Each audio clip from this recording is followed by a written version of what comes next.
Dear ladies and gentlemen, we are starting the second Researchers Excellence Network event today, and we have a big pleasure today because Šiauliai University and this network is visited by Honorable Professor Uroš Pinterič from the Faculty of Organizational Studies in Novo, mesto, Slovenia. And Professor is the Jean Monnet Chair, so he has a big experience in political sciences. And today he is going to present a topic about post-exit in the European Union. Dear colleagues, do not forget that you have a possibility to give questions, to make discussions just after the presentation. I hope the professor will give some information for us, some insights, and then you have to feel free to give your insights, feedback, and to discuss with him. So, Professor Uroš, it's great to see you again in Lithuania and Researchers Excellence Network. Welcome, and the floor is yours. Thank you very much. Yeah, so the first thing that I usually do, I try to destroy my presentation by saying that I'm just Uroš, and I'm very glad to be here again, probably about 10 times in the last couple of years. So I'm very pleased to have this opportunity to cooperate with Šiauliai University, to meet over and over again my dear friends, especially Vita in this perspective. I know her for, I think, 8 years or something like this, slowly. And, you know, academia is, by the definition of the word, the community of students and professors. And the concentration on this wording is the community. So please don't be discouraged by, you know, all the titles that Vita put next to my name. Feel free to interrupt if needed to interrupt. Otherwise, yes, I will be most happy to try to answer or try to provide some insight on your questions, much more than you know, keeping you too long with let's say my presentation, if this is the case, because for a couple of students, you know that I'm going to be teaching some other class a bit later with you, but you will figure out that presentations and me, they don't really work very well. So I prefer to have discussion, and right now I would really like to point out maybe a couple of speaking points. Not really, you know, telling you what is the truth, not really telling you what you should know, what you should think about the question of future of the European Union, which is behind the title of post-Brexit of the Europe.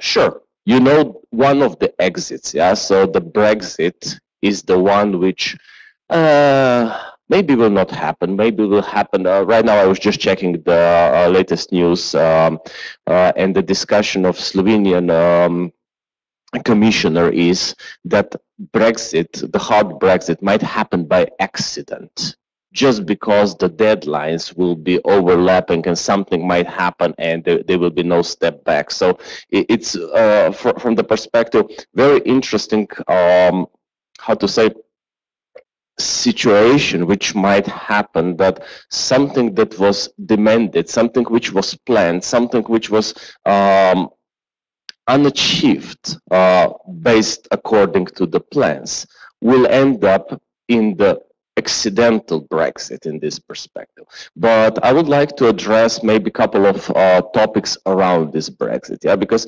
we are bombarded by the Brexit in the media. We are bombarded with the question what the exit of Great Britain or means for the future of the Europe, what means for the future of Great Britain, what means in fact to a certain degree also for the future of the world, because we need to understand that Britain is one of the economies which are influential one way or another in the historical perspective. So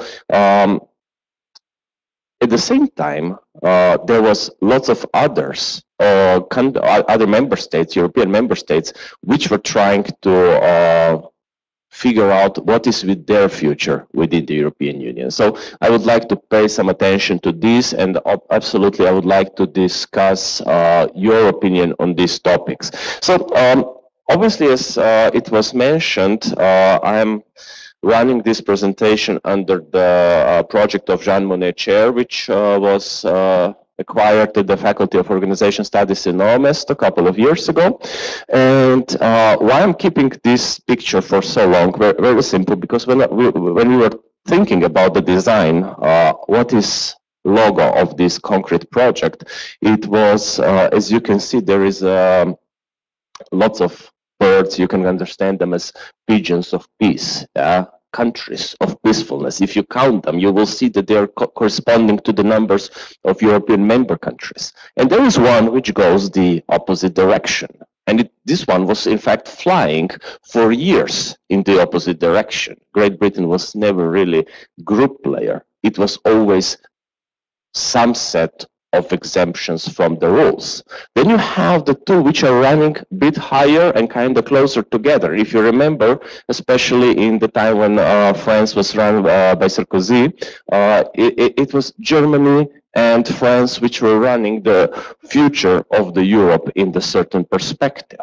And everybody else, it's kind of following this direction, it's following this dream of joint Europe, obviously in bit different directions. So each country is trying to see what is the European Union, what is the past of the Europe, what is the future of the Europe, in its own way, but still in somehow believing that Europe have something in common. The question is what Europe has in common.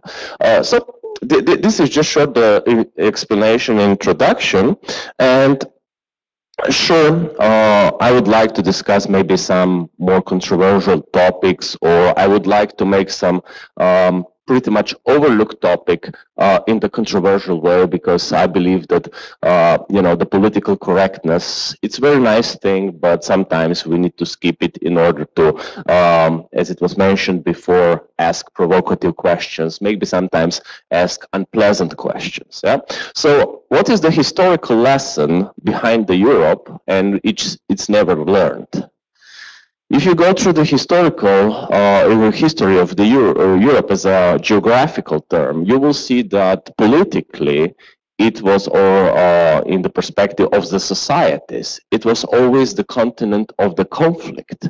And you have only rare spaces, rare time pockets in the history when Europe was in fact, Europe as a geographical term, was in fact the continent of peace. Yeah, you have obviously period in the time of Roman Empire when there was about, we can argue, 100 years without the major conflict. It doesn't mean that there was no conflict, but there was no major conflict. Then you have, after the Napoleonic Wars, another period of approximately 100 years from the concert of big forces in 1814 to the First World War, which was 1914, without major conflict on the continent. And after the Second World War, now we are going towards 75 years anniversary of end of the Second World War,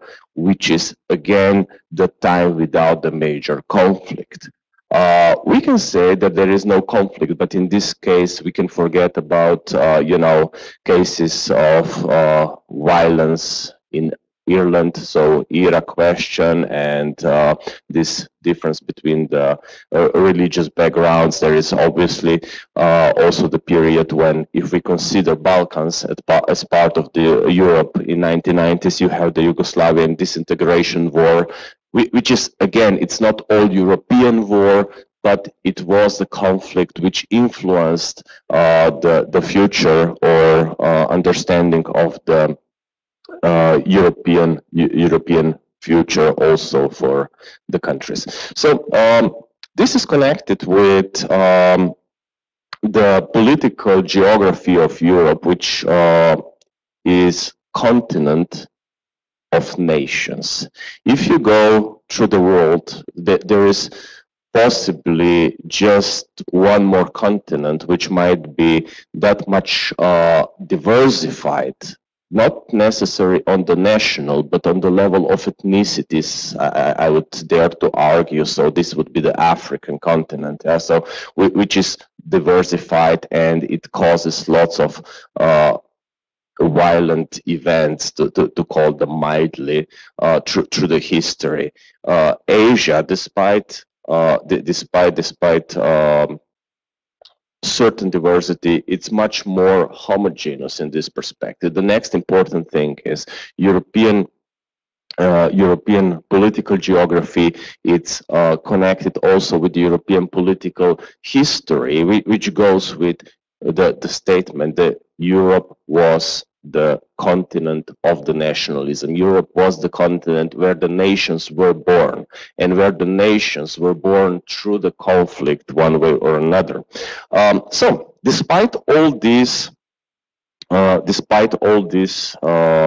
say violent elements in the history, I would like to add one more positive element in this historical perspective.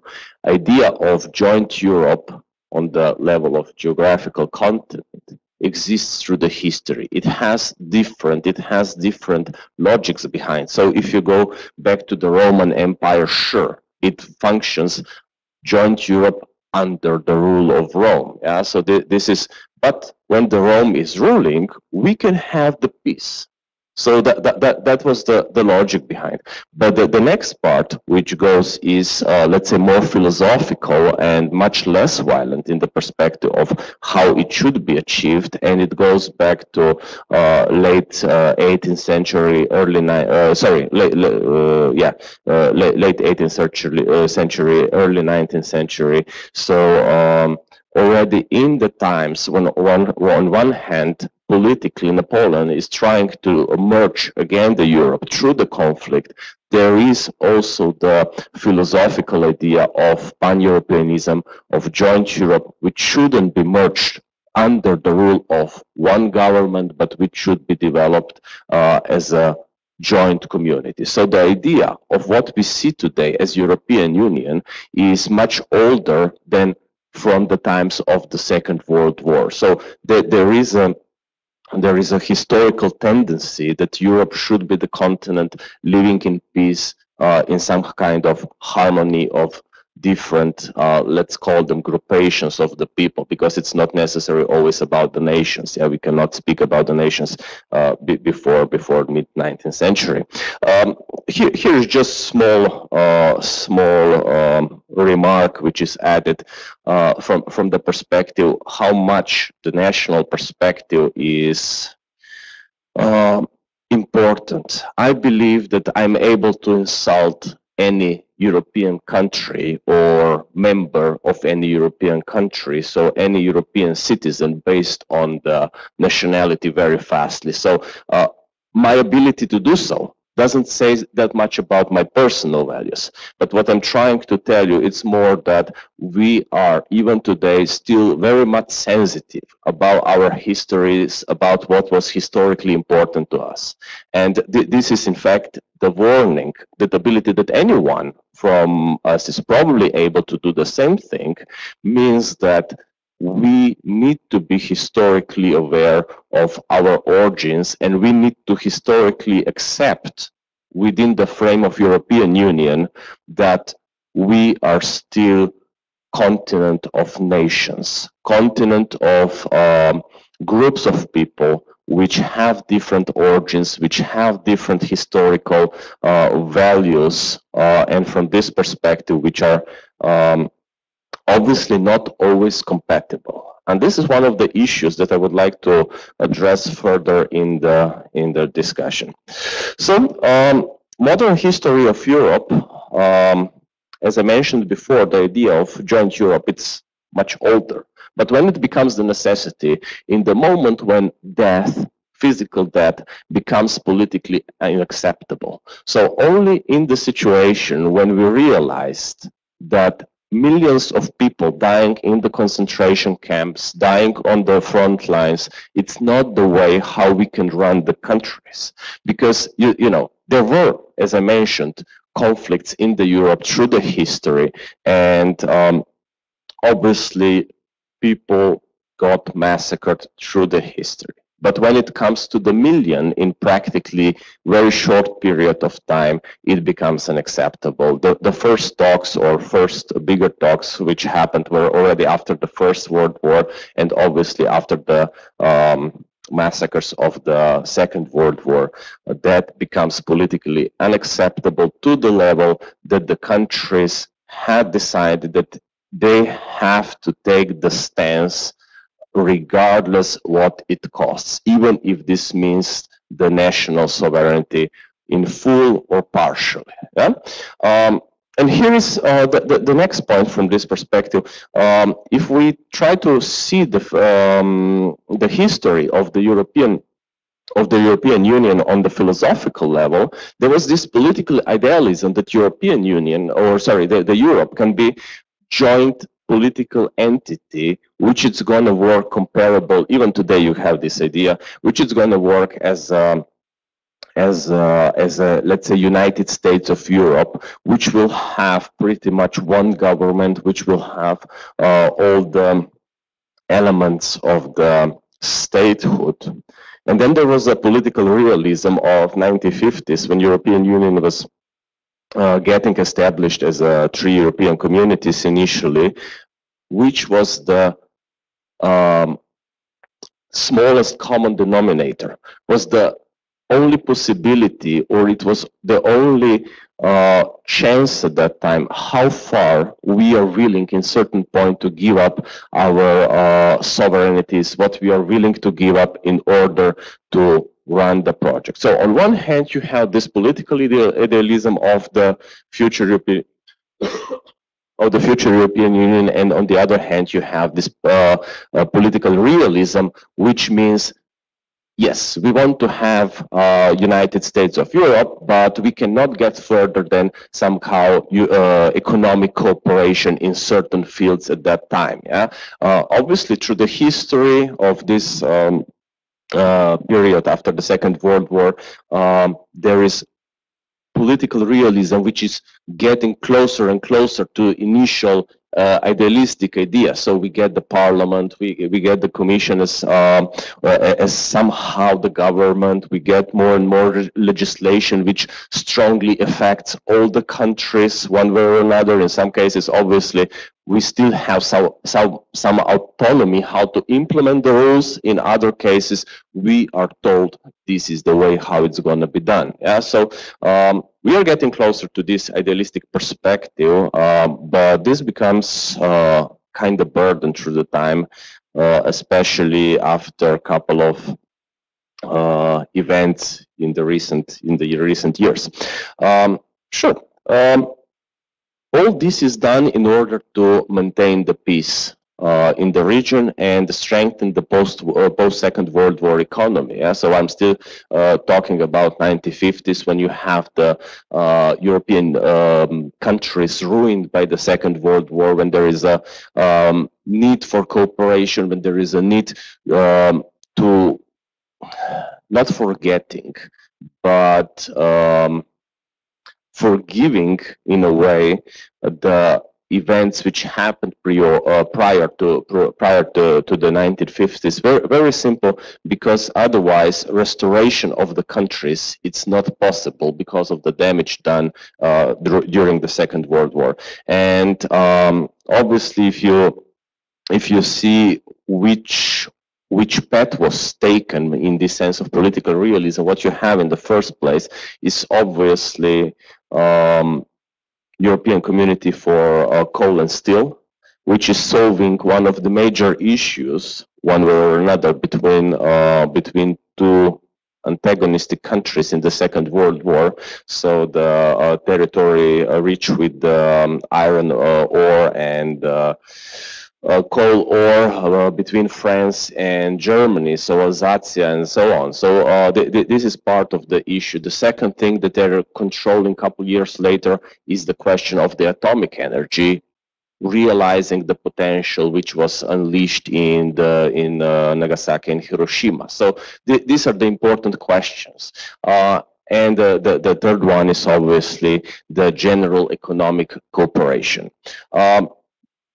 When this project goes historically through the process of development as we know it, the question appears, who's going to rule the European Union, especially after the introduction of European Union as such, with the Maastricht Treaty and then with the Amsterdam Treaty. We are getting to the point that there is no more just the international regime, international organization facilitating the cooperation between states, but is becoming more and more setting of institutions which are resembling the national governments of individual countries, and they are getting back the tendencies towards having the let's say some kind of United States of Europe.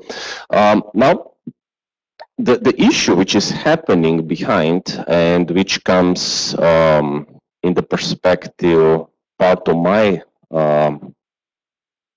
not necessarily warning, but maybe fear, is that I'm coming from the country which existed in different form before.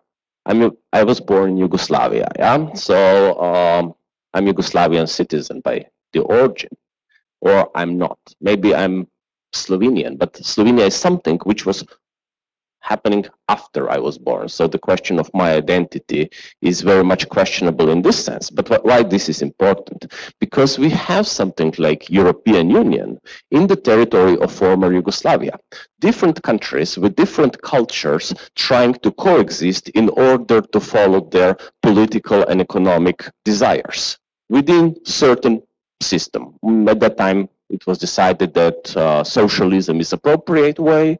European Union decided for open market democracy. So we can blame it. We can blame the failure of Yugoslavia on the decisions how the country should be run. But the thing which is happening behind, or why I'm using this case, is very simple. There was 6 nations, very much similar, all South Slavic nations, pretty much sharing the linguistic background, pretty much sharing the cultural background and historical one. There was Yugoslavia is taking majority of Balkan Peninsula, and it has the similar history. I'm not mentioning all the elements, but there was a Napoleon presence, there was Roman Empire presence, there was the Ottoman Empire presence, and so on and so on. So everything goes together as the historical elements shaping the territory. And when we were put together in 1945, or even earlier if we count with the Kingdom of Yugoslavia, which was dissolved by the Second World War, we can say that despite our similarities, when the situation became much harder, we faced the decision how we want to live in future. And we figured out that our national differences, that our economic differences, that our cultural differences are too big to coexist anymore. Unfortunately, we were not able to solve these questions in a peaceful manner. And from this perspective, I want to talk about what's happening with Brexit, what is happening with the situation around. Because Brexit as such, first, there is question if it would happen under different circumstances. Second, the question is if it would happen in the way how it's happening, if the circumstances would be different. This would be part of the next present slide. So why the democracy hurts? Whom the democracy hurts? Democracy hurts political elites. Democracy hurts economic elites. Yeah. So from this perspective, for people in general, for the citizens, democracy is a very good way to express themselves. Unfortunately, we don't necessarily have all the information. Most information we are missing. my colleague mentioned before, I'm going to be very brief because she has no ability right now to defend herself. But regarding disclosure of the information, financial information for research and development, sure, she said that it would be very nice to see more information. I would like to see more information how the budget is used for the secret services. Yeah, we won't get this information for a very simple reason. It might harm security of our state, and the companies are keeping the information on their research and development, because I can see when the huge amount of money in the company goes for the research at certain point, I know, and I'm not the specialist, in fact, in this field, because I'm not able to talk about this for an hour and a half. So from this perspective, I know that something is going on in the company. Most likely, it's not about the boss getting the new BMW. It's about something bigger. And me as a competition, if I have this information, I can try to work it out. So from this perspective, what I'm trying to say is that most of information we don't get, sometimes that we are protected, sometimes that we are even protected from ourselves, because we could act based on different knowledge in the way that on the long run we would help hurt ourselves. So democracy hurts, as I said, the elites. And for instance, the lesson was learned in the case of Lisbon Treaty referenda in Ireland, because Ireland has the necessity to have all the major decisions done through the referenda concerning the state. And it was huge debate. While in the other countries, I believe even Lithuania, for sure in Slovenia and a couple of other countries, people were demanding referenda on Lisbon Treaty. It was 2009 and they're around, if I'm not mistaken. And the governments told us the decision is too important to be taken for public deliberation, to be taken or to be given to the citizens to decide according to their will. Because when citizens have this right, they can make the decision which will hurt them. And the Brexit case, it's exact sign of this. People decided to exit the European Union by small margin, in fact, which might hurt them regardless what they think, regardless how they voted. Very simple, because they were under certain circumstances. And that these circumstances are the element why I believe that decision on Brexit was only circumstantial. It was not the decision of the people, it was decision of the historical moment.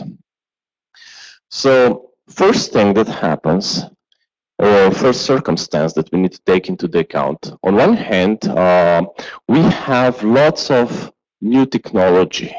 But if we see what is the main purpose of this technology, we see it a couple of years, or in fact, very soon after the Brexit referenda in United States. What happened in 2016 in the United States, yeah, so they got the new president. There is lots of discussion, even more than 2 years after this election, how he was elected, why he was elected, who was playing for whom, and so on. What I'm trying to say, the technology today enables much more manipulation with the public opinion, but manipulation with public opinion is nothing else but manipulation with our understanding of reality. Yeah, and from this perspective, and in the situation when at the same time the value of knowledge is dropping, we are in the situation that we cannot take well-informed decisions. So that's why I'm saying that the technology was for sure influencing the situation regarding the Brexit decision. They were trying to play the campaigns just as well as a couple of months later happens in United States. Next thing which happened as a circumstance of Brexit, we all overlooked. As a political scientist, obviously I am political scientist and it's kind of my field, I should take the blame, or we as a scientific community should take the blame, or we as a community of people in general should take the blame that we overlooked the rise of populism, which was going on already in 90s. the rise of extremism, which was already going on in 1990s. And at the same time, but this is maybe a bit later, the strong rise of elitism and political arrogance, which happens in 2000s, in 2010s, when the politics is starting to behave in the way to ignore the population. Case which I mentioned before, when the government tells you that decision on Lisbon Treaty is too important that people would decide on it. Because that would be democratic decision, regardless what would be the result, yeah? But if we want to have the democracy, the decision on major issues of the future of the country should be taken by the people. And government is just in temporary service. It can change the political preferences, so the people should take all the major decisions. So, the next thing which happens, or which was the circumstance, European enlargement of 2004, added by 2007 Romania and Bulgaria, 2013 Croatia, it's enlargement of generally economic unfit countries. None of our countries was in approximately same level. It happens through the history before, obviously. There was a time when Ireland was the problem entering the European Union. There was a time when Spain and Portugal were considered problem countries entering the European Union. But all the other countries were different prepared. Now you have the countries which are coming systematically as block, especially 2004 enlargement, when you have the massive post-Soviet bloc of countries with their own or our own mentality, which is still alive to a certain degree. I can speak at least for Slovenia. There is no socialism in the country anymore. But if you ask the people how the thing should be run, it's still the mentality that it should be run in kind of socialist way. You know, in Sweden, it's called social democracy. Everything is fine. When it comes from Slovenia, it's still called socialism, and it's considered to be wrong. But the perspective is the same. Just the question is how much the government is taking from the people's pockets and what is to what is investing. Anyway, what I'm trying to say that European enlargement with the economically unfit countries, in some cases even judicially unfit countries. You mentioned corruption before. It's not a question of any singular country, but the whole region. The issue which comes with the question, you know, of connected our countries with the corruption is that we are forgetting that the corruption exists also in other countries. So sometimes we shouldn't feel too bad about it. We should fight it, but we should recognize that also countries as Great Britain or any other country has the same issues. So the next thing which happens is 2008 and afterwards the economic crisis, which strongly destabilized the European Union in the moment when they're trying to incorporate this new outfits of 10 countries, or at that time it was already 12 countries, so Romania, Bulgaria, and the 10 from 2004. And if you make the calculation before 2004 enlargement, you have 15 countries within the European Union.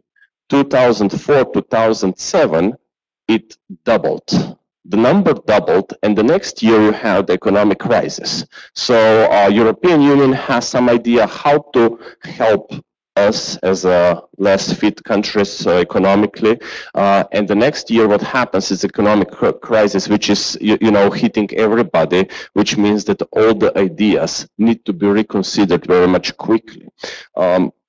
And the next element which happens as well, it's migration crisis of 2015, which works very well in the context of what I mentioned on the previous slide with the increasing extremism, populism, and so on. I'm skipping out also the terrorist acts which were happening in approximately the same period. So all these things together are leading to the Brexit referendum. And in these circumstances, from the perspective of the country, which is proud imperialistic country through the history, any other decision would be, to a certain level, questionable. Still, we know the result. It was not clear result. It was around 50-50. But still, I would say that without these circumstances, Brexit as a referendum result would possibly not happen. So, in the title, I mentioned something about post-exit. What is behind? Talking about Brexit is something that we are doing all the time, but based on these circumstances that I mentioned here, we are getting into this. We are forgetting about other countries based some on scientific analysis of the elements of the similarities. In some other cases, we are just speculating, or some politicians say, oh, we would do the same. It usually goes with the right wing, with the nationalistic perspective.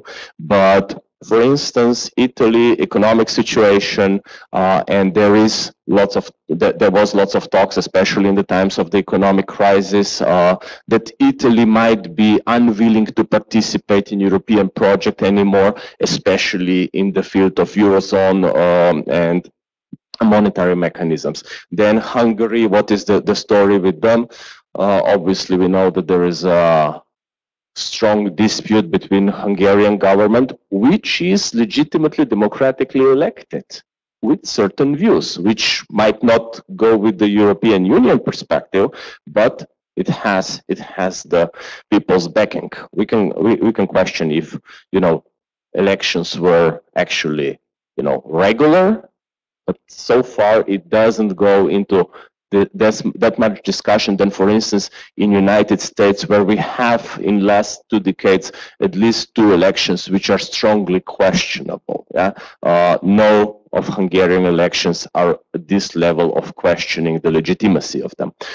Then you have the Sweden, obviously due to the migration crisis, and on the other hand, rise of the right-wing extremism in Sweden, which is trying to protect their own national identity to a certain degree from the migrants from different countries, including lots of them from Balkan area. Greece, economic crisis, fight with the European Union, what's going to be, how it's going to happen. Poland, again, strong right-wing government, which is systematically Eurosceptic, not just the last one, but through the period. In fact, Poland, to a certain degree, we can say that entered European Union with in a very British way, in the sense, okay, we are going in, but we would like to stay a bit on the side when possible.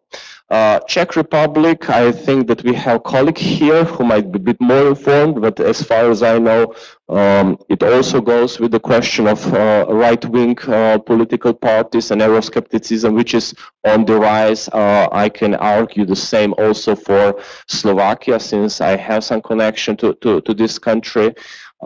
It's very interesting that in countries like Slovakia and Slovenia, on the other hand, the right-wing, one way or another, extreme right-wing parties were elected to the parliaments within last 3 years. Yeah?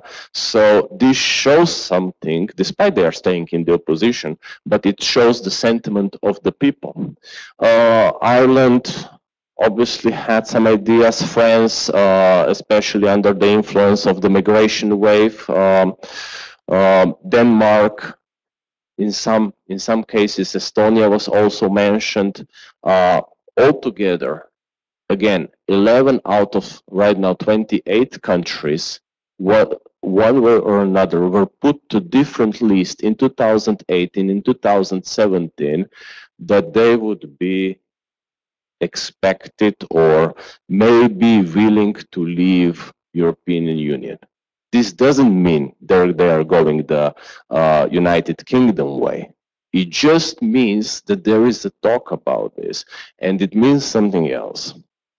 It means especially that situation which we saw in the European perspective during the Yugoslavian disintegration might have certain background which European Union is ignoring.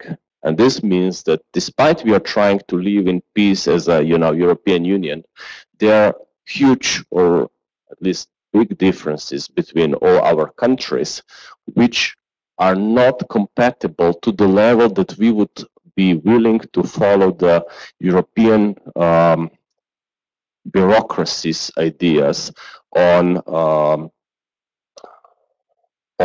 further increasing of the European power on the supranational level. So what are the reasons for what is happening? Obviously, I mentioned them before. So Euroscepticism, economic reasons, overregulation from the European level, national politics, nationalism in the population, in the citizen sphere, and xenophobia as response to the migration wave of 2015. Now, in the very same time, European Union issued a white paper on the future of the Europe with 4 possible different scenarios how we should see ourselves in the future Europe. All of those 4 scenarios, they're going more or less the same way. And this same way is more regulation, more power to the Brussels, trying to go back towards the United States of Europe. And what I was trying to say over this presentation is that this white paper logic should be reconsidered in the perspective that maybe first we should step back and figure out what is, again, our smallest common denominator, where we can work together without raising additional issues in the field which would be spurring up or increasing the potential for next way of thinking. Who else would like to leave this European Union? There is a question: who would like to leave, and who would dare to leave? Because just having this sentiment, oh yeah, we would like to exit the European Union, yeah, that's nice. But when you figure out your economic possibilities, I would say Great Britain can do this with some harm, but not as much as, for instance, Lithuania, Slovakia, Slovenia, because our economic dependency today, based on the European Union deals or these common frameworks in the economic sector, in the administrative sector, whatever it is, are too much important for us, and it would be too expensive that we would be able to, leave European Union, let's say, in the British way. That's why I'm trying to say that we should reconsider, on one hand, our national governments. We as a people in the scientific community, we have the responsibility to not to teach the truth. As I said at the beginning, I'm not telling you what is right, but I'm telling that we should think about stuff. We should search for the information in different way and try to decide what is our truth, our personal truth. Yeah. And at the same time, we should be learning from the past. And our past is that European Union, in the geographical position, it's Europe as a continent of the conflict, based on our differences. There are right now, I think, all 3 major linguistic groups in the context. In fact, 4, because yesterday we were checking, I think that there is a Baltic linguistic group, which is, it's not Slavic, it's not Germanic, it's not Romanic, it's not Germanic, or because this Anglo-Saxonian group goes under the Germanic one. So there are 4 linguistic groups at least. Yeah, there is around, if I'm not mistaken, around 100 languages, registered languages. There is thousands of different accents. There is, all the differences. For instance, if you check Spain, the question of Basquiat, then there is a question of, obviously, Great Britain might be the case or not, but Wales, Scotland, and so on. There is a desire to further dissolve, in some cases, existing political entities. And learning from the past should be the lesson for the European administration, to reconsider how much they can press on us that, we are all the same and we should be obeying the same rule. Yeah? And from this perspective, all these 4 scenarios written in the white paper should be probably reconsidered before we got any further more serious activities in other countries for their exits. That we stop this discussion. You know, if it's just Brexit or it's going to be Czechit and I don't know what. But instead of this, that we re-establish the trust among the European countries that despite all our differences, we are still able to work together on common issues without accusing one another who didn't do something. This was something which was very nicely shown in the case of migration crisis of 2015. The question was, who didn't protect the outer border? Was this Greece? Was this Croatia? Was this Slovenia, Austria? And obviously what happened in the practice is the mechanism of Schengen in many countries fell apart because of this. It still exists, but we are getting into this exceptional period, which is systematically prolonged. And it was very interesting in this perspective to see this in function when there was a normal situation in 2016 that entering Germany on the Austrian border, you have to wait for hour and a half with the car. Yeah. Between Germany and Austria. I'm not talking about, you know, the countries like Slovenia or Croatia, but this lack of trust which built up, it's something that we need to overcome and we need to re-establish before we are thinking about strengthening the Europe towards, you know, the idea of United States of Europe, and in order to prevent any further exit activities from the other countries. What's going to happen with Brexit? Right now, this is, if somebody is asking, I'm answering this one in advance. It's impossible to say. Scenarios are multiple. The situation is changing practically daily, and whatever happens, it's going to happen, this is for sure, it's going to happen in a very European Union way. So most of the things that happen in European Union, there is a huge idea behind, but then the actual change is very much modest. So this is something that we can learn from the European past, that whatever we decide that it's going to be big thing, there is always then this agreement on something which is acceptable for everyone as incremental change. So at this moment, I think that I'm going to stop with this, how to say, monologue, and, you know, thinking about what can be, what cannot be, and why. And I would like to give the floor to you, in fact, for the questions. Thank you very much.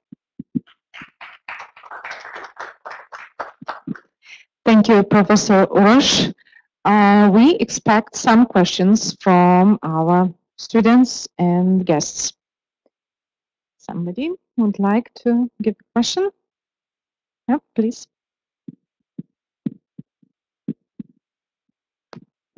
Thank you for your presentation, sir. I have a question. Like, do you think Brexit could be a reason for recession? Brexit could be a reason for recession? Yes.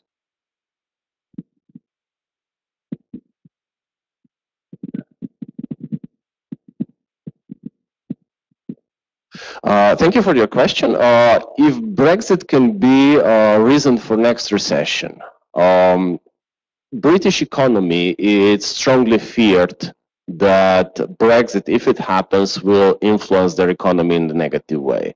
The political powers are trying to convince them that they are prepared and nothing will happen.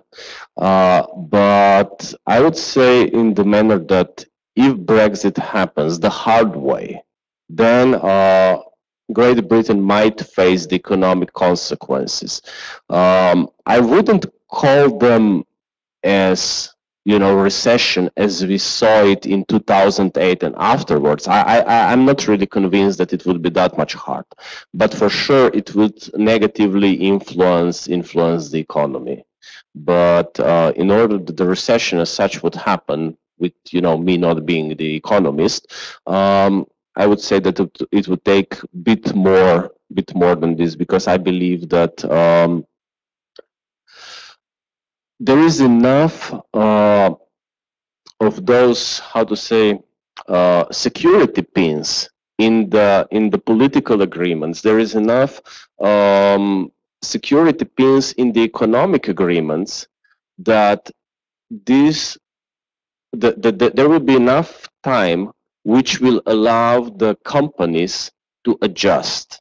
And if the recession happens, it will happen because of political, or if you want, it's wrong term, but still because of the moral panic, or panic in general. So the companies will be like, oh, now everything is completely different. Yes, it is.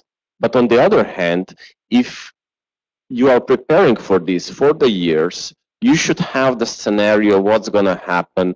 And also Great Britain had to accept lots of new legislation connected to Brexit, which is not completely accepted yet, as I know, but there is enough preparation that this economic part should be done in some kind of organized manner. So unless somebody panics, there will be economic negative growth, so the economy will go back, but it shouldn't be recession in a big sense. On the other hand, there will be lots of economic difficulties. There will be lots of social difficulties. And one of the main fears is what's going to happen with the labor market. Since, the Great Britain is right now strongly depending on the labor force from other European countries. But I believe that if the government, British government, behaves economically, they will figure it out. But if they behave politically, if they take some kind of political statement, then they might, destroy themselves. But I think that most of the, let's say, European governments, they are smart enough that they know when not to take the decision which is on the position of the political right. So yes, there will be difficulties, but no serious recession. Recession might happen because of the general situation in the world economy. So, Brexit as such, it's the, let's say, medium-sized event, but the question is, after 2008 crisis and let's say 2012, depends on the country, 12, 13, 14, when the new economic bust happened, there is lots of talks today about the new recession, but this one won't be, predominantly blamed on Brexit. It's going to be something which is broader. Thank you.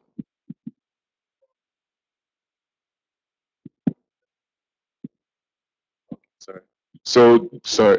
Thank you for your lecture and very great insight. Do you think the EU is threatened by Brexit, seeing that Britain has the largest contribution to the European Union's economy? And is this why they are trying to give them a soft Brexit, with back and forth, extending the timelines, and just, in a case, even being unfair to other potential exit situations for other countries, because they wouldn't have all the cuddling the EU is giving to the UK at the moment? Thank you. Thank you very much for the question. This is in fact very interesting question in a way, because it opens the question, who is afraid more? Yeah. So is it something that Brussels is afraid of? If you are listening to President of European Commission, so Jean-Claude Juncker, no, we're going to go big Brexit, that doesn't matter to us anymore. This is the political statement. But on the other hand, the Great Britain obviously is trying to also stress that they will do the Brexit regardless of everything. They're just trying to get the best deal possible. In any case, I would say everybody's afraid. just because nobody knows what happens next. Brexit might be the case how to solve all the other cases of exits. Yeah, so European Union or European Commission, the Parliament, they are learning what's going to happen, and that's why they are maybe in certain situations a bit softer, because they're trying to figure out for themselves what it means if the country leaves. The same goes with the Great Britain. Despite they should be prepared, you know, for what they decided for, they are not really sure what's going to happen. As far as I was answering to your colleague, if it's going to be another recession connected to Brexit, nobody is prepared for the reality in this perspective. So everybody is just trying to figure out what will be the situation, what might happen next, how this will influence the future of the European Union. In the perspective, I don't know, next one can be Poland, Italy, depends on the situation. Maybe nobody, maybe everybody will figure out it's not worth it. So on the economic perspective, European Union will reconsider their financial frameworks based on losing the British money. That's for sure, and I believe that this is, to a certain degree, even the easiest part. It's known how much Great Britain is contributing to European budget. You cut off this money, you need to figure out what's going to be your next strategy. But the question that they're trying to answer is what happens to all other countries which are, you know, Eurosceptical, to say, or threatening that they will leave the European Union.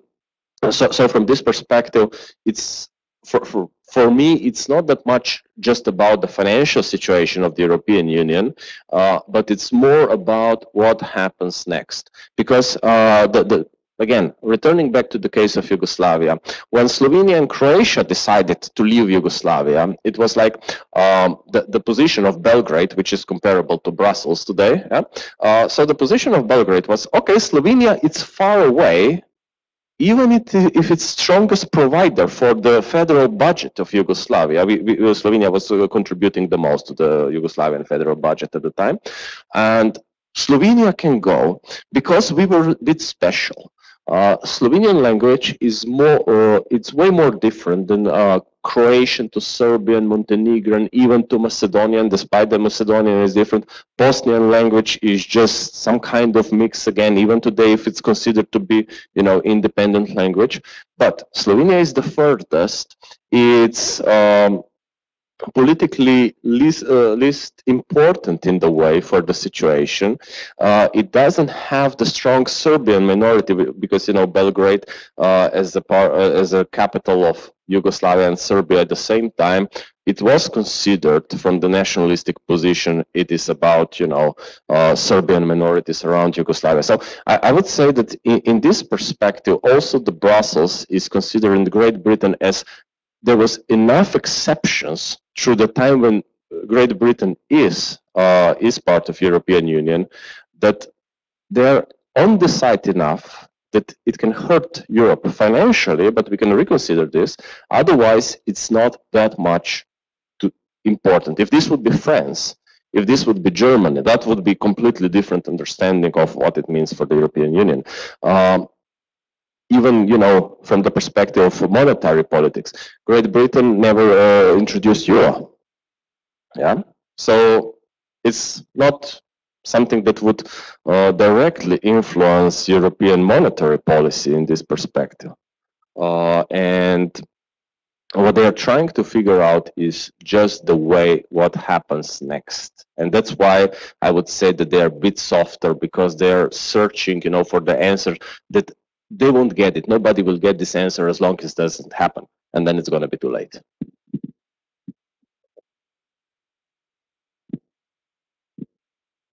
I wanted to ask the same question.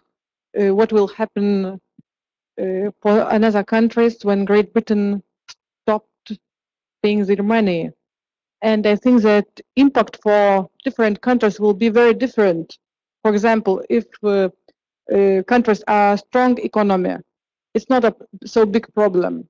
But for example, for such countries which are not very high in their production, for example, for Lithuania, it will be really a problem, because now our budget revenue, it depends on Europe Union money. So it's very interesting to hear your opinion, because you are a professor in political sciences. What is the most expected scenarios for Brexit? Thank you for the question. So what is the most expected scenario? So white paper on the future of European Union was produced in 2017, so 1 year after the Brexit referenda. So it was done in the perspective, or it should be done in the perspective, that whatever happens into the Europe or European Union, it should be considered towards the Brexit. European Union decided in those scenarios to strengthen the unity, so to strengthen the role of the Brussels, to go more centralized way of running the European Union, which would give the Brussels much more power to manage all the aspects of economies of individual countries, which means that there might be very, how to say, root perspective on what happens in Lithuania, what happens in Slovenia, Croatia, or any other country. It's not important. Yeah? Because European Union, after losing Great Britain, if this happens, will still have like 380 million inhabitants, more or less. And within this perspective, if we put Lithuania and Slovenia together, we are 5 million. Yeah? So we are periphery. And we will be just, possibly this poor periphery that you can, see in other geographical context when you have it, center, and then you have, the small places around. I mean, I was coming here by car each single time, and I'm driving through the cities. And then I'm driving through the, agriculture parts of Lithuania, and you see the differences. And from the European perspective, we will be this agriculture part of periphery in general. Nobody will ask much, but based on the white paper logic. Yeah, we will be just financing like everybody else. We will be getting, sure, still financial support, which will be coming not that much from the British money, obviously none, but will come from German finances, will come from Irish finances, will come from French finances, as long as it goes. But what will actually happen to our economies is that, based on the political changes, I would consider very seriously, not necessarily as a good option, but as an option which might happen, that all our countries, in the interest of, if I'm at least partially right about, our countries being, periphery, we will have much more nationalism in our countries, which will be necessary to protect ourselves from happening this, from creating this peripheral logic of our countries even further. And it means that we will have to be very careful with where is this line between, going towards centralized European Union with this Yugoslavian perspective of strong centralization, and finding the proper measure of our sovereignty, not just on the paper, but also in different policies. From higher education, which is now run by Bologna, and I think that at least most of the Central Eastern European countries agree that Bologna destroyed the quality of education in our countries. And the same happens also in our economies, because today's our economies are strongly dependent on Western European countries as Germany, United Kingdom, France, whatever it is.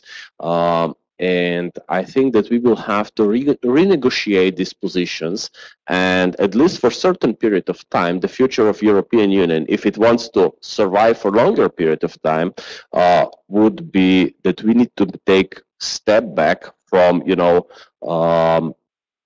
going towards centralized Europe and return bit into the past when countries still had the predominant role in economic decisions, in fiscal decisions, monetary decisions. Question is what we want, what people want, and what our governments want, and what they are able to do, because there is always, we always say our government didn't do this or that, but there is enough pressure from the other sides that the governments of countries like Lithuania, Latvia, Slovenia, whatever it is, we don't have much say. So exit, in many cases, it's even good way, because you have the opportunity to try to deal with something. But if the core European countries, depends again on political situation in their cases, sure, they can throw us out. They can say, if you are not following the rules, we're gonna, you're gonna be penalized for whatever it is. I'm not sure how it's in Lithuania, but Slovenia is paying nice millions of euros back to the European Union for breaching rule of law, sometimes for long judicial processes and similar things. And if we need to pay 5 million euros for, not being regular in the legal procedures, this is 5 million euros less, which could be provided for economy busts of the country or research and development busts of the country and so on. And in the countries as ours, 5 million euros is a big amount of money. So first they will penalize us, which will financially drain us, and then they can say, sorry, there is no use of you. I'm not going into the, how to say, conspiracy about, final idea of some other bigger country than even with the military force overtaking the territories of the others. But we saw this historically. Welcome.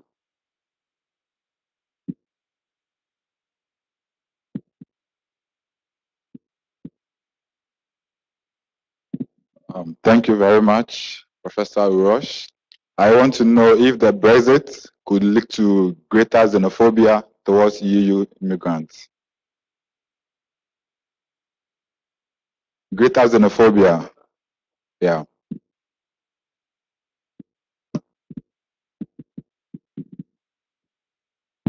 Thank you. Thank you for this question. No, because the Brexit, it's the political act. Yeah, xenophobia, it's the human reality for me. Obviously, if I would be a psychologist or a bit more of a psychologist, I would explain it differently. But what I understand is that we as individuals, and then we as a societies, we have our xenophobias in our blood, to say so. And it goes through decades, centuries, might be millennia of the experience in certain society with people, let's say foreigners. Yeah. When it comes to Balkan territory, because I might be a bit more competent in this field just by being born there, our xenophobia goes very strongly with the religious fear connected to the fact that in the time when we took the Christianity as our faith, couple of centuries later, we get the Ottoman Empire, which by force explains us that Islam is the proper religion. And sure, this is something that it cannot be overruled by, very simple act in this historical perspective, in a very simple act of Brexit. At the same time, what I see in many of European countries, which are increasing their xenophobic elements nowadays, is that we are economically weak And we are at the same time feared that we will be economically abolished. And this comes in many cases from negative self-image of ourselves as persons or ourselves as a nations, when we forget that each of our nations had a very proud history, regardless of it was, because all our nations are based in, let's say, 1,000-year-long history. Sometimes a bit more fortunate, sometimes a bit less fortunate. And we are forgetting this. And this is connected with the point which was there on the slide, value of knowledge. Today, the value of knowledge is in our society, it's very close, let's say, to zero. From 100 to 0, we are very close to 0. We have lots of information, but we are not able to, or the political perspective or the political environment, in some cases, it's even not willing to have understanding of what we see as information in the perspective of, you know, how our literatures, respectively, Lithuanian, Polish, Slovenian, whatever it is, it's there for hundreds of years. And in this perspective, it's completely irrelevant if somebody else comes to our country, because if we find this positive pride, I'm not saying this, you know, right-wing nationalistic, we are the best, but in the sense of understanding our culture, understanding our history, and respecting it, we will be much more, how to say, open. I hope so. Maybe, again, I can always be wrong. You know, the titles never give you the right to be absolutely true. Yeah? So you can be always wrong. But I hope that, you know, if we would have better understanding and knowledge of our tradition, we would be much more open to other traditions, to respecting other tradition. And the only thing that we can discuss in this perspective, which is for me, it's not part of the xenophobia, but it's just the fact who should respect whom in which way. Because, you know, if I come to somebody else's house, I'm not at home, I'm the guest. So I need to respect the rules of the owner of the house. That's the point. But from that point on, the owner of the house has absolute right to respect me as well. Yeah? In my beliefs and so on. So maybe we won't be discussing politics, maybe we won't be discussing religions. We might agree to disagree, but we can live with this, yeah? Completely normally, as long as somebody is not trying to force something on somebody else, leaving aside whose house it is, yeah? So this is the basic rule, everything else can be negotiated. So from this perspective, what I'm trying to say once again, Brexit, it's not the main element. The xenophobia is connected with our psychology on the personal, national level. Thank you.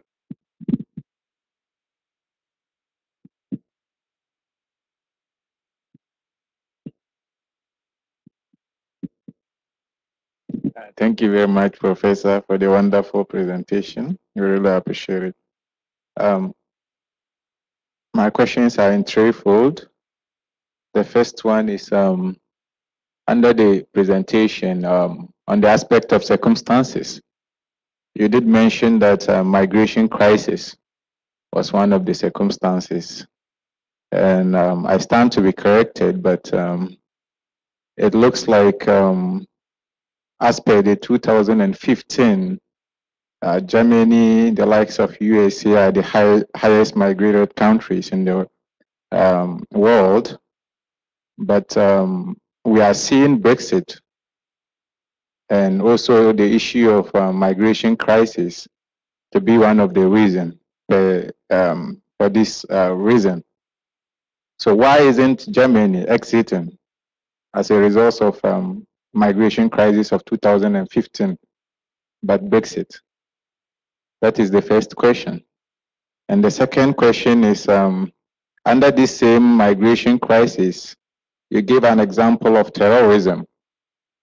So to safeguard the citizens of the EU, will you consider an establishment of something like a military base independent of the NATO and other security organizations as a factor to curb this terrorism issue? Because when you look at certain dimensions, people are also arguing that the existence of NATO bases in some EU countries is actually a triggering factor for some of this terrorism attack because of US alliance with certain countries. And the last question is in relation to your colleague professor's presentation about the issue of research and development. And a question was asked, and they gave a reason being for privacy protection purposes. I think you mentioned it. So per this dimension, will you see, as a political science professor, an establishment of a legal act? Perhaps we look at right to information bill as a legal instrument that can give access to some of this information without hidden secrets. Thank you.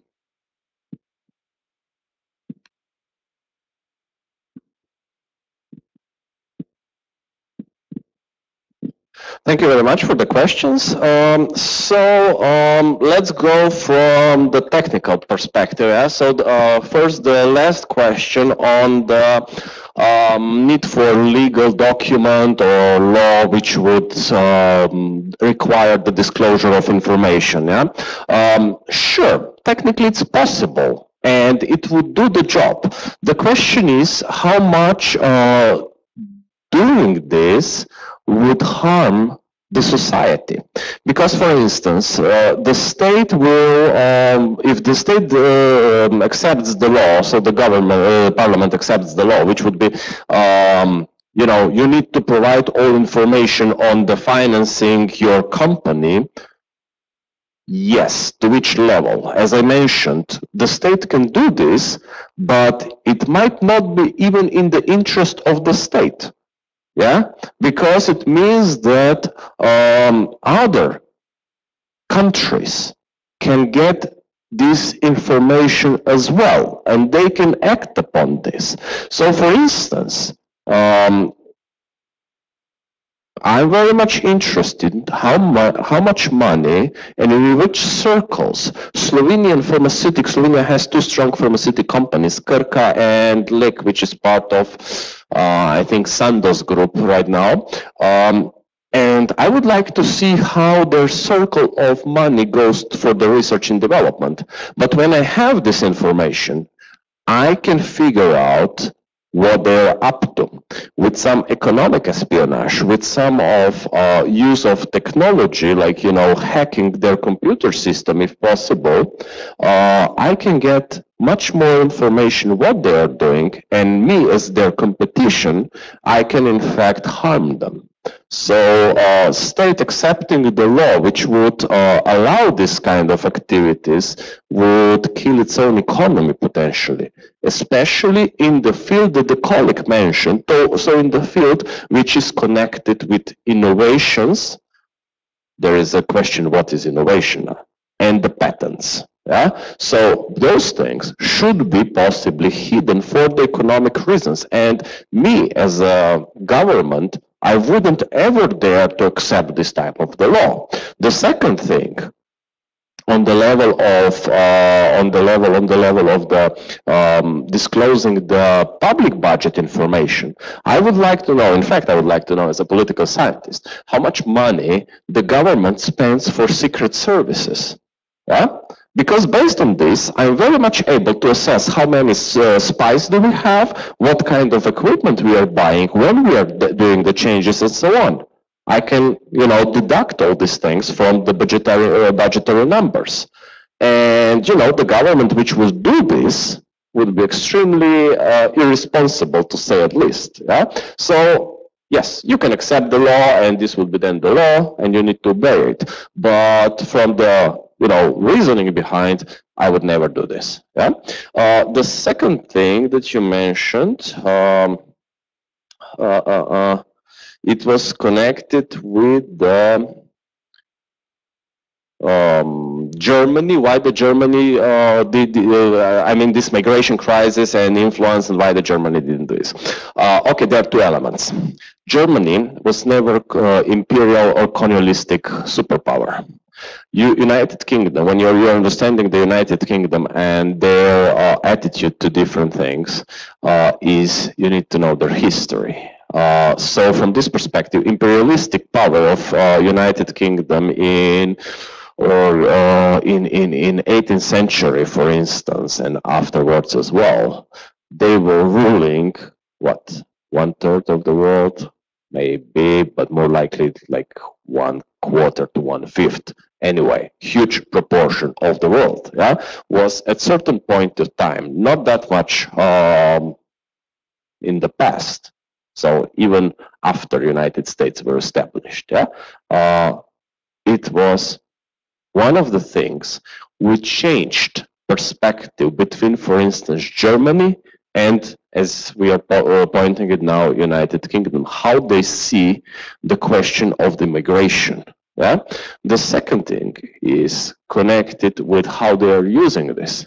In United Kingdom, you don't need to have, that's going to be very racist in fact, but it's part of the argument, so please don't be offended. United Kingdom can always get their workforce that they need from parts of their Commonwealth, yeah, which was part of British Empire in the past. Germany doesn't have this pool. Both countries have, as well as the rest of the Europe, the same demographic problem in 20th century or in late 20th century, which leads to a labor market problem. So how to get people who will do all the jobs that, you know, proud British people, proud German people are not willing to do. Great Britain has this problem solved through the Commonwealth. Yeah? Germany doesn't have it. So Germany is much more welcoming all the labor force, you know, from different countries, being Romania, Lithuania, whatever it is. On the other hand, Britain doesn't need it. But at the same time, when you have 2004 enlargement of the Europe, lots of people from Lithuania, from Romania, from Slovakia, whatever, they are going to Great Britain. So they have solve the problem of labor force, and they have no issue how they will solve further in the future the problem of their labor force if they do Brexit, yeah, because they have the background.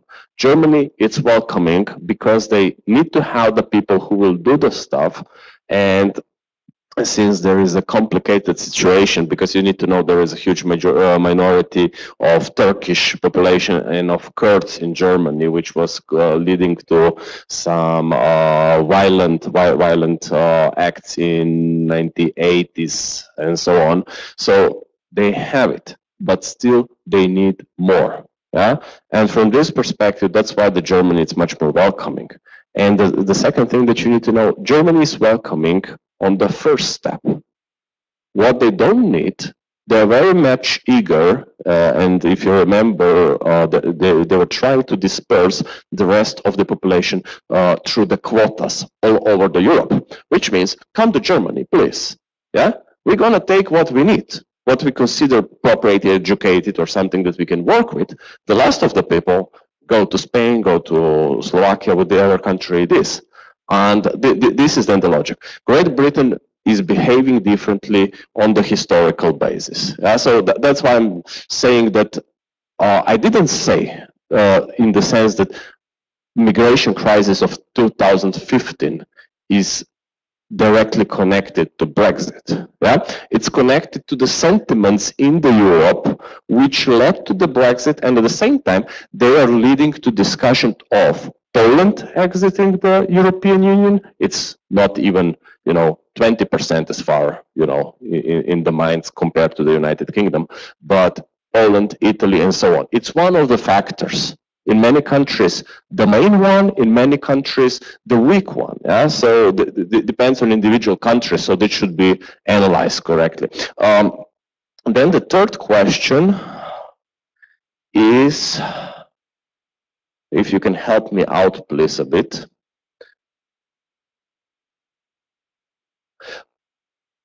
Okay, yeah, I got it. Thank you. Terrorism, NATO question, European Union, and its own military structures. European Union in the past, in 90s, and I think it a bit earlier, had their own special military forces or institution, which was not part, of NATO structure, but it was considered to be European NATO, just for some kind of comparison. Then they abolished it in early 2000s, if I'm not mistaken. And establishing this kind of structure, I wouldn't say that it would solve the problems. You know what would solve lots of European problems? Maybe reconsidering European economic position. In many cases, because majority of European problems don't come from, different terrorist activities connected to what is happening in the Middle East. Majority of security threat in the sense of terrorism, which is happening in Europe, is connected with decreasing quality of life in individual European countries. And then, people go different ways. Yeah? So situation with Al-Qaeda and then ISIS and so on, sure, they are functioning in part of the world that Europe it's not really considering in the first phase. When they come back, then we have a problem. But I would say that lots of issues which are happening around this would be solved if, for instance, in France, the migrants from French colonies, that's the part, France, if they wouldn't go for the Saharan Africa, so for Algeria, Morocco, and so on, during the colonial period, they might have much less problem today. Yeah. But at that time, it was very nice to use the raw materials from the African continent. It was very convenient to use the people for, dirty labor, whatever it is. And those people, at certain point in history, came to the France. Okay, but France was not giving them opportunity to work. Again, I don't want to be racist or anything else, but for instance, in Slovenia, we have as many Central Eastern European countries population of gypsies. And we have lots of problems with them for one very simple reason. We always say they are the others, they are different, and so on. In the moment when you start to include those people as potentially part of the society, the level of problem drops. In Slovenia, there are two gypsy populations into different parts of Slovenia. And one part, the people are full of prejudice, they're keeping them aside, then the pupils have problem in the school, they're not learning, they're not attending, and so on. And there is, then the whole chain of the problem ending up in criminal activities in very early age. The other group of people in the other part of Slovenia, they were always included into, if nothing else, farming activities. And they were helping, to the Slovenian farmers, like in the field and so on. They were included, they got some money, they earned the money, they got the opportunity. There is practically no problem. The criminal rate of this gypsy population is comparable to Slovenian average. While in the other part, in this first problematic part, sure, there is a huge difference. So I would say that majority of, things that we see as a terroristic threat in Europe would be much better addressed by providing proper opportunity regardless of conditions, which is in a way defined in the General Declaration on Human Rights from United Nations. If this would be respect, I would say Europe would be automatically a bit safer place. Thank you. And now maybe the last question shortly, please. All right, so the last question is just, if Brexit happens, would the European Union consider the accession treaties of other European countries that have been on standby waiting to be in the Union, like Turkey, among others? Thank you. Thank you very much. That's the question which got me. Yeah? So it's a very good question, and it's in a way, I would say, very innovative question, thinking of something which, discussion on Brexit is discussion on maintaining the euro. But what happens to those which are not even there, that's something which I think that we should think about, but I have no answer. So it's just, trying to discuss this with you right now. First, Turkey, it's not the case because it was a couple of years ago that Turkey gave up on trying to join the European Union because of the political reason. It was 2015, 2016 when we were dealing with the migration, how to manage migration between Turkey and the European Union, because the Turkey was Turkey for the migration of Middle East was the buffer zone, and European Union was paying huge money for the Turkey to keep the people there and not let them towards the Greece. And there is a couple of other elements, I'm not going to the details, but the net result was that due to the disagreement, Turkey kind of announced that they are not searching for the joining European Union anymore. What goes with the other countries? I would say that European Union will not deal with the other countries which are trying to apply to join the European Union in the perspective of Brexit. If the countries are fulfilling the criteria, if the negotiation process goes normally, they will lead the process. It's just the question that the only thing in the time perspective is the fact that right now all the institutions are very much consumed by the settling the Brexit, so they don't have the time to deal with the entrance procedures for, let's say, Serbia, Macedonia, and so on. Yeah, so that's why it's possible that entrance of these countries under the idea that they are fulfilling the criteria would happen a bit later. The countries which are trying to enter the European Union right now, they are not in the position that it would be better for them to stay outside economically right now. So I think that they will be still pushing to join the European Union, and European Union, when they figure out the Brexit, will continue to negotiate with them with the normal pace, regardless if Brexit happens or not. One thing that they didn't mention, it's also the possibility that at the end of the day, Brexit won't happen. Yeah. Also, this is one of the possible scenarios, which I was not pointing out, but it needs to be understood as well. So it might happen that we have right now 3 years of panic, in fact, for nothing. Yeah, and it might end up just, in the situation that Great Britain will provide for itself new exceptions in the further policies. Yeah, that might be one of the possible scenarios. Anyway, I would say that negotiations with the other countries will run pretty much normally. Thank you. So we would like to thank you, dear Professor Uroš, for your insights, for a nice discussion. Thank you for very active participation. Thanks to everybody who are watching this lecture online, and we hope that we will see you next Researchers Excellence Network event. Have a good afternoon. So thank you very much.